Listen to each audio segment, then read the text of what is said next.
আসসালামু আলাইকুম my YouTube family, welcome to my channel. চলে আসলাম কক্সবাজার ট্যুরের প্রথম ভিডিও নিয়ে। তো আজকে রাতে জানিতে আমি পরবো এই সেমিলং বোরকাটা এবং এই হিজাবটা, আমার পেজ থেকে নেওয়া দুইটাই। আর সাথে হচ্ছে ডেনিমের জ্যাকেটটা পরবো, যেহেতু হালকা শীত আছে বাইরে।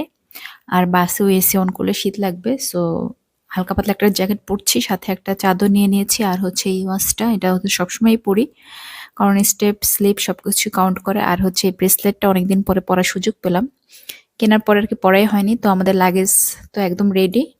এই জুতোটা হচ্ছে ট্রাভেলের জন্য পরবো, আর এই ব্যাগটা হচ্ছে রেডি করেছিলাম নেওয়ার জন্য। পরে হচ্ছে ব্যাগ আরেকটা নিয়েছি, বে থেকে আর কি লাস্ট মোমেন্টে কেনা হয়েছে, তো ওইটারও শর্টস দিয়ে দিব আমি ইনশাআল্লাহ। তো আমরা ওয়েট করছি গ্রিন লাইনের কাউন্টারে বাসের জন্য। কাউন্টারেও এত বেশি রাশ ছিল যে বসার জায়গা পাওয়া খুব কঠিন হয়েছে। তো অবশেষে আমরা বাসে উঠেছি। বাসে আমাদের একদম লাস্ট সিট, যেহেতু আমরা যাচ্ছি পিক সিজনে, সো সবকিছুই আর কি ম্যানেজ করা টাফ ছিল। বাসের টিকিটও ছিল না, সো একদম লাস্ট সিট পাওয়া হয়েছে। এবং দেখতেই পাচ্ছেন বাসটা মানে পুরো রাস্তায় এরকম ভাইব্রেট করেছে। খুবই বাজে একটা জার্নি ছিল। তো অবশেষে ব্রেক দিয়েছে, ফার্স্ট ব্রেক এটা হচ্ছে কুমিল্লার 14 গ্রামে ব্রেক দিয়েছে। বাট এই হোটেলটাতেও হচ্ছে কোনো রুটি পরোটা কিছু ছিল না, আমরা অবশ্য ভাত খেয়েছি এত মধ্যরাতে। এটারও একটা শর্টস আছে, আমি দিয়ে দিব। তো এই যে এইটাই হচ্ছে হোটেলের বাইরের সাইড। যেহেতু মধ্যরাত, তো অলমোস্ট সবকিছু অন্ধকারে দেখা যাচ্ছে এই সাইড দিয়ে। তো ব্রেকের পরে এখন আবারও আমাদের যাত্রা শুরু হবে। কক্সবাজার অ্যাকচুয়ালি এত দূর এটা ভুলেই গিয়েছিলাম, অনেক অনেক সময় লেগেছে।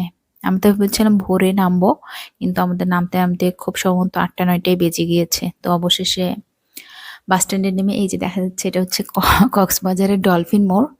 তো বাস থেকে নেমে আমরা একটা অটোতে উঠেছি হোটেলে যাওয়ার জন্য। যেহেতু এখন পিক সিজন, সো যে হোটেল আর কি বুক দেওয়ার কথা ছিল সেখানে কোনো রুম খালি নেই। তো আমরা আপাতত একটা হোটেল বুক দিয়েছি, ওই হোটেলটাতে যাচ্ছি। কক্সবাজারে এখন অনেক হোটেল মোটেল হয়েছে, কিন্তু পিক সিজনে রুম পাওয়াটা আসলে খুবই টাফ ব্যাপার। আর একটু আগে থেকে বুকিং দিয়ে রাখলে আমার মতে বেটার, কারণ হচ্ছে এই যে হোটেলটা আমরা বুক দিয়েছি ওটাতে শুধু আমরা আজকে দিনই থাকবো। আগামীকালকের জন্য আবারও হোটেল খুঁজতে হবে। তো এই তো যাচ্ছি হোটেলের উদ্দেশ্যে। আমার মনে হয় ডিসেম্বর ছাড়া প্ল্যান করলে কক্সবাজার বেটার হয়। ডিসেম্বরে বেশি রাশ থাকে, তার মধ্যে হচ্ছে আবার ডিসেম্বরের শেষের দিকে হলে তো কোনো কথাই নেই। প্রথম দিকে আসলেও মনে হয় এতটা ভিড় হতো না। তারপরে যাক, অনেকদিন পরে আসলাম, অলমোস্ট এক যুগ পরে কক্সবাজারে আসা।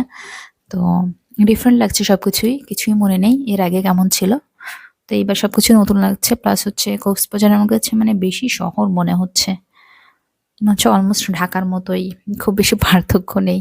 আর সমুদ্র এখনো চোখে পড়েনি, দূর থেকে দেখেছি, অনেকে বলছিল ওই সাইডে। তো ওইভাবে এখনো চোখে পড়েনি। যাই, রুমে যাই, আগে হোটেল দেখি, ফ্রেশ ট্রেশ হই, এরপরে বের হবো ইনশাআল্লাহ সমুদ্রের উদ্দেশ্যে, যে উদ্দেশ্যে এখানে আসা আর কি। তো আমাদের হোটেলটার নাম হচ্ছে গ্রেস কক্স স্মার্ট হোটেল। স্পেসটা খুবই কম, বাট মোটামুটি সবকিছু মিলে ভালোই ছিল আর কি। তো যেতে আমার মনে হচ্ছে যে অনেকটা সময় লাগছে, প্লাস হচ্ছে অটো ড্রাইভার যিনি আছে ওনাকে ডিরেকশন দিতেও কিছুটা ভুল হয়েছিল, তো অনেকটা ঘুরতে হয়েছে ওনাকে। তো অবশেষে চলে এসেছি আমরা হোটেলের সামনে। এই যে দেখতেই পাচ্ছেন, এটা হচ্ছে গ্রেস কক্স স্মার্ট হোটেল, হ্যাঁ এটাই নাম। এই যে আমরা যাচ্ছি অবশেষে হোটেলের মধ্যে। মোটামুটি ওদের সিস্টেমটা ভালো, জাস্ট স্পেস কম এইটাই। এই যে এটা হচ্ছে রিসেপশন, প্লাস এটা তো খুবই ভালো লাগে দোলনা। এই সাইডে মনে হয় কোনো কনসার্ট হবে, সেটার একটা পোস্টার লাগিয়ে রেখেছে। আর এটা হচ্ছে রিসেপশনে কথা বলছে আমার হাজব্যান্ড এবং আমার ভাসুর বুকিং এর ব্যাপারে। আর এই সাইড হচ্ছে সিটিং এরিয়া। সিটিং এরিয়া মোটামুটি অনেকই, সিটিং এর জন্য চেয়ার সোফা সবকিছু ভালোভাবে রেখেছে। যেহেতু সকাল টাইম, আমরাই এসে বসলাম, এখনো কাউকেই দেখিনি। তো রুম এর ব্যাপারে কথা হচ্ছে। রুম ওরা ক্লিন করে দিবে। ওদের চেকিং খুব সম্ভবত 2:30টায়, কিন্তু আমরা যেহেতু সকালে এসেছি আর রুমগুলো খুব সম্ভবত ফাঁকা আছে, সো এই জন্য ওরা ক্লিন করে দিয়েছে, রেডি হয়ে গিয়েছে। এখন আমরা যাচ্ছি, আমাদের রুম হচ্ছে 4 তলায়, লিফটের 3-এ। লিফটগুলো অ্যাকচুয়ালি এই হোটেলে অনেক ছোট ছিল, 4 জন 5 জন খুব কষ্ট হয়ে যায় আর কি দাঁড়ানো। তো আমরা 2 জন ওঠার পরে এরপরে উপরের ফ্লোর থেকে আরো 3 জন উঠেছে। তো লিফটে মেইনলি সমস্যা মনে হয়েছে, লিফটটা খুবই ছোট। আরেকটা লিফট ছিল, ওটা তো মনে হয় মাত্র 2 জন যাওয়া যায় এরকম অবস্থা। তো এই যে হলো আমাদের রুম। রুমটা দেখে আমার কাছে ভালো লেগেছে, একদম উডেন ফ্লোর করা, প্লাস উডেন সবকিছুই ভালো লাগে। উডেন আলমারি, সাইড টেবিল উডেন। মানে এই হোটেলে আমার মনে হয় যেটা মেইনলি ফোকাস করা হয়েছে, একটা হচ্ছে উডেন ডেকোরেশন, প্লাস হচ্ছে গ্লাস ডেকোরেশন, মিরর। একদম রুমের হচ্ছে ছাদ, মানে ছাদের যে দেয়ালটা আর কি, রুমের উপরের দেয়ালটা, ওটাতে হচ্ছে মিররের ডেকোরেশন ছিল। প্লাস এখানে উডেন টেবিল ল্যাম্প, প্লাস শু র্যাক আছে। আর একটা ভালো জিনিস হয়েছে, আমি মাত্রই আমার হাজব্যান্ডকে বলছিলাম যে হেয়ার ড্রায়ার তো আনিনি। নর্মালি আমি কোথাও গেলে হেয়ার ড্রায়ার নিয়ে যাই, কারণ খুবই কাজে দেয় চুল শুকানোর ক্ষেত্রে। বাট এখানে হচ্ছে রুমেও হেয়ার ড্রায়ার দিয়েছে, ম্যাক্সিমাম হোটেলেই দেয়, কিন্তু আমার মক্কা-মদিনায় খুব কাজে লেগেছিল হেয়ার ড্রায়ার। তো এই যে ওদের হেয়ার ড্রায়ার আছে, যদিও এটা ইউজ করা হয়নি, কিছুটা কাপড় শুকানোর ক্ষেত্রে ইউজ করা হয়েছে। তো এই তো, এটা হচ্ছে ওয়াশরুম, হেয়ার ড্রায়ার আছে, আরো কিছু আছে, মোটামুটি মিলিয়ে সবকিছু মিলিয়ে ভালোই। আর হচ্ছে এখানে চা দিয়েছে মেইনলি, চা বলতে হচ্ছে টি ব্যাগ, আর মগ দিয়েছে, কেতলি দিয়েছে। আর এখানে কাঠের একটা আলমারি আছে, এখানে চাইলে কোনো জিনিস রাখার জন্য। আমরা অবশ্য লাগেজ এখনো খুলিনি, কিছু কিছু জিনিস বের করেছি। তো মোটামুটি চেঞ্জ করে আমরা বের হয়েছি পাশেরই একটা হোটেলে, যে সকালে নাস্তাটা করব। এখন নাস্তা করে এরপরে হচ্ছে আমরা যাব সমুদ্রের উদ্দেশ্যে। একদম বাস কক্সবাজার নামার আগে আরেকটা ব্রেক দিয়েছিল, আমার হাজব্যান্ড বলল সেই জায়গায় আমি নামিনি, কারণ আমার খুবই মাথাটা ব্যথা করছিল।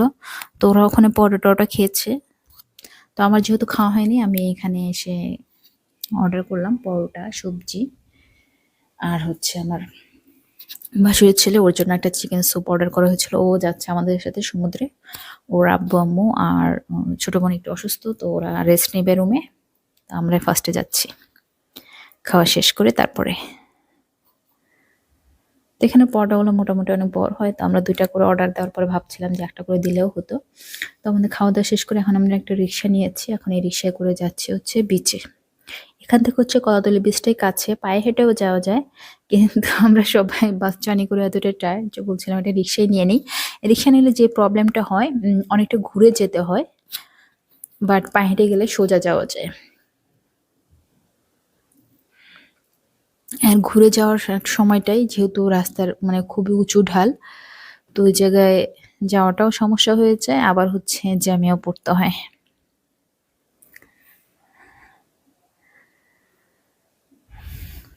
সমুদ্রের ভিডিও ক্লিপগুলো আমি জানি না কেন ওগুলো হচ্ছে কি বলবো লম্বা করে করা হয়েছে, তো ওগুলো শর্টস হিসেবেই দিতে হবে। ভেবেছিলাম এখানে অ্যাড করে দিব, কিন্তু শর্ট হিসেবে দিয়ে দিব আমি এই ভিডিওটা আপলোড করার পরপরই হয়তো। তো এই তো সমুদ্র থেকে আমরা একদম ভিজে টিজে এখন আবার হোটেলের খোঁজে এসেছি, সি ক্রাউনটা দেখছি এখানে রুম অ্যাভেলেবেল আছে কিনা। তো এই তো আজকের মতো এ পর্যন্তই, ভালো থাকবেন সবাই, আল্লাহ হাফেজ।